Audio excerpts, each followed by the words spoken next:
probably something that kind of was missing consistently for this team in recent years. How do you feel that you translate with what you did at Coastal and what you did at Porter Ridge, right? Yes, sir. Yeah, I remember that. How did that translate for you? I think just me being myself, playing the same style of football that I played that's got me to this point, and I think I just have to continue to grow, continue to enjoy the process and the day-to-day grind and the preparation week to week that's led me to a lot of success in my career. And just go out there and being myself and not second guessing, just letting it rip and having fun. Shortly after you committed, the expectation level for NC State increased. Yeah. Is there some added pressure with that, or do you welcome it? I mean, you're just one guy, but it really did change the outlook. Yeah, I mean, I love it. I think the expectation in Raleigh is to win and to win the league, and it's something they've been so close to doing the past couple of years. And I think it was just an accumulation of me and the other guys they were able to acquire in the transfer portal. It was just exciting. It's an exciting time in Raleigh, obviously with the men's and women's basketball team, and baseball going on the run, and things like that. It's just a lot of buzz in Raleigh, and people are excited. We have an unbelievable fan base and a lot of support. So the people love football, and I think they're ready to see a championship in Raleigh. Once you put your name in the portal, how quickly did the offers come, or the interest come for you? Yeah, my phone was ringing before I walked out of the compliance office, so that was a little stressful. But it's good to feel wanted, to know that people believe in me and to give me the opportunity to play at some prestigious schools such as NC State is. It's a great feeling. It's something that I knew I always had in me, and was able to play some good ball and put myself in that position. So definitely a whirlwind of an experience in the transfer portal, but grateful that it's over and grateful to be in such a great spot at NC State. How was it kind of building that relationship with Casey and some of the other receivers you have here? Yeah, man, it's awesome. Casey, another Charlotte guy, obviously, so some things like that. A lot of local guys, a lot of in-state guys, but it's been awesome, man. I mean, I have nothing but playmakers around me. You turn on the tape from last year and you see that, and then all the guys that we've added. I mean, it's exciting, so it makes my job a whole lot easier. I just got to distribute the ball to the fast guys at the right time, and so love working with Casey. He's going to have another great year, and just all the guys around me have been great.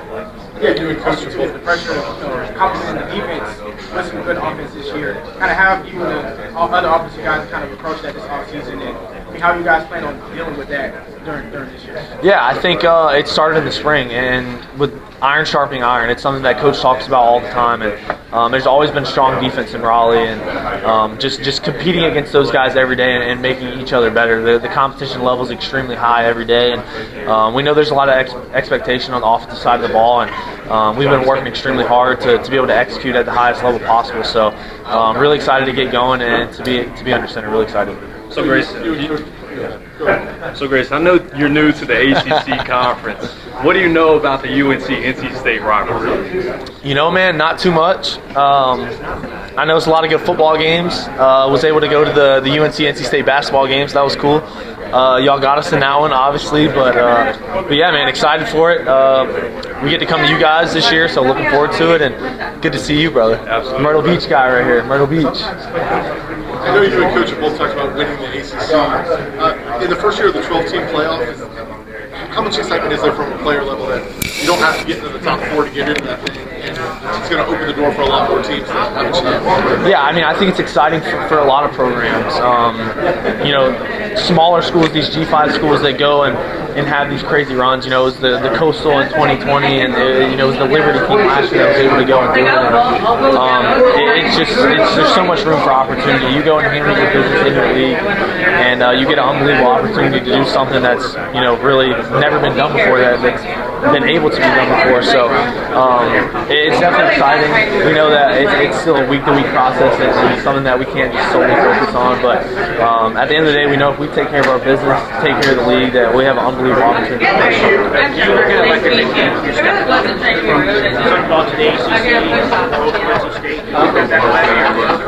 I mean, I do. I think you kind of have to, right? It's a prestigious league and a lot of really good football teams. But for me, it's just I'm the same guy. You know, I've gotten better in terms of my mental and my body, and just as a quarterback in general. But it's going to be the same guy out there playing. You know, a lot of energy, chip on my shoulder, toughness, grit, just out there having a lot of fun doing what I love, and being a great teammate. At the end of the day, I want to be a great teammate, and you know, bring all those guys along with me, and try to make them as best as they possibly can. Do you feel like the Sir? You get a chip on your shoulder?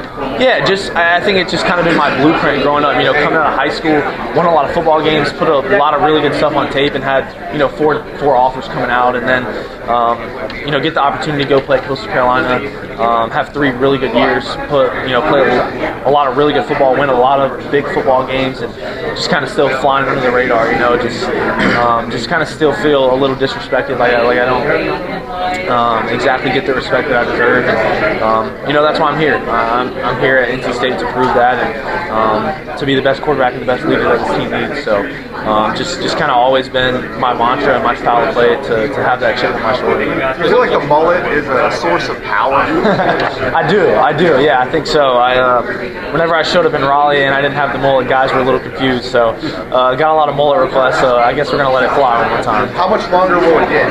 It's gonna get long. I'm gonna let it go. So here in about a month or so, it'll be pretty long. But yeah, I'm gonna let it go. I'm all in. There's a barber shop downstairs. I'm thinking maybe I get one. Let's go. Yeah, I'll go down there when we get it. There we go. Yeah. Okay. Are you and Dawson doing it together all in one day? Oh yeah. I think I've got Zeke in now. Zeke Carell.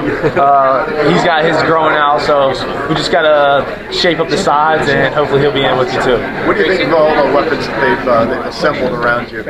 It's exciting, man. A lot of really good football players, a lot of fast guys that you get the ball in their hands, they can do special things, and makes the job of the quarterback much easier. You know. What did you know about Casey Concepcion before you got to NC State, and what are your impressions of him now that you're there and you can throw the ball to him? Yeah, like I said, I'm a Charlotte guy, grew up in the area, so knew the name coming up. Obviously, was a really highly recruited guy that played a lot of really good football in high school. You watch the kid play, I mean, he's electric. I mean, you guys saw it last year for the first time. Being such a young guy and doing what he was able to do is impressive. And just you get there and you work with him and his, you know, his football IQ and his spatial awareness, and the kid just understands how to get open. You can tell he wants the ball, and you put the ball in his hands and good things happen. So love KC and love working with him. Excited. What specifically about Dave Doran drew you to NC State?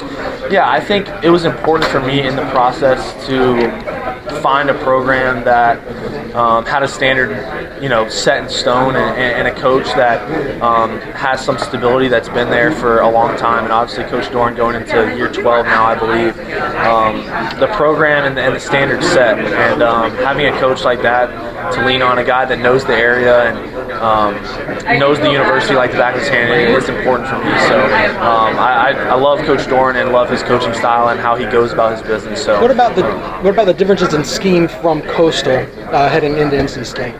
Yeah, I mean, obviously different. Looking forward to it. Obviously, got to be in a new system last year and do some different things. But I think I fit great into the system. The spring was great. Learned a lot and was able to you know, play smoothly in that system. So I think what they're able to do with me in the system is going to be special. When you think about your time at Coastal, what do you think of the years you spent there? Unbelievable memories, man. You know, kind of like I said, one of those schools that took a chance on me, and you know, whenever I got there, it was 5-7, and then you know, we come on the scene in 2020 and have an unbelievable year, and just kind of change the program around. And that place is special to me. It always will be. And I really enjoyed my time there. Never really wanted to leave, but at the end of the day, I had to make a decision that was best for me. But love Coastal Carolina, love that place, and yeah.